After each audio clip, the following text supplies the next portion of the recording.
Is the United States supporting al-Qaeda in Syria? The answer is yes. Fact number one, there is no question that al-Qaeda fighters are part of the opposition forces attempting to overthrow Syria's government. Fact number two, the creation of al-Qaeda wasn't Islamic fundamentalism. It was the CIA. The Mujahideen was created by the CIA to cause problems for the Soviets. And you might say that's crazy talk, right? Here's Secretary of State Hillary Clinton. To be fair, we had helped to create the problem we're now fighting. How? Because when the Soviet Union invaded Afghanistan, we had this brilliant idea that we were going to come to Pakistan and create a force of Mujahideen, equip them with Stinger missiles and everything else to go after the Soviets inside Afghanistan.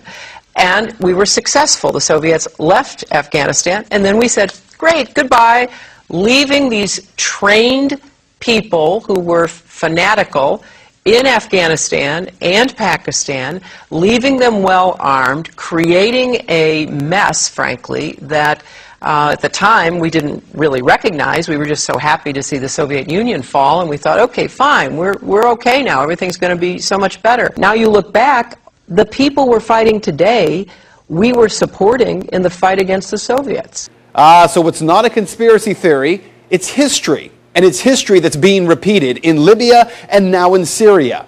But there is a bigger problem here, one that every American should be questioning. We're fighting al-Qaeda in Afghanistan, but we're also bombing al-Qaeda targets in Pakistan and in Yemen.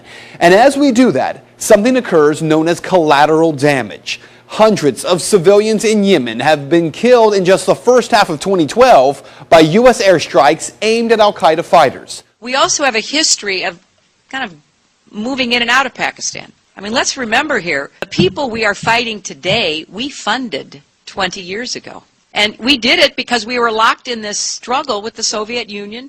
They invaded Afghanistan, and we did not want to see them control Central Asia. And we went to work. And it was President Reagan, in partnership with the Congress, led by Democrats, who said, you know what, sounds like a pretty good idea. Let's deal with the ISI and the Pakistani military, and let's go recruit these Mujahideen, and let's get some to come from Saudi Arabia and other places, importing their Wahhabi brand of Islam so that we can go beat the Soviet Union. And guess what? They retreated, they lost billions of dollars, and it led to the collapse of the Soviet Union. So there's a very strong argument, which is, it wasn't a bad investment to end the Soviet Union, but let's be careful what we sow because we will harvest. And we now are making up for a lot of lost time. So what you need to know tonight is heavy. Our government is bombing sites around the world in an ongoing war with al-Qaeda. In Iraq, where al-Qaeda had no presence before the U.S. war, al-Qaeda is now thriving. The same al-Qaeda, yes, created by the U.S. government in order to harm the Soviets. And today, at least 13,000 civilians in Afghanistan are dead as a result of that war with al-Qaeda. So with all respect to Ms. Fitzgerald from the Irish Times, this is not propaganda. Rather, it is the question that every American should be demanding answers on from Congress and from this president. Why are we giving al-Qaeda fighters money and weapons to overthrow yet another government in the Middle East?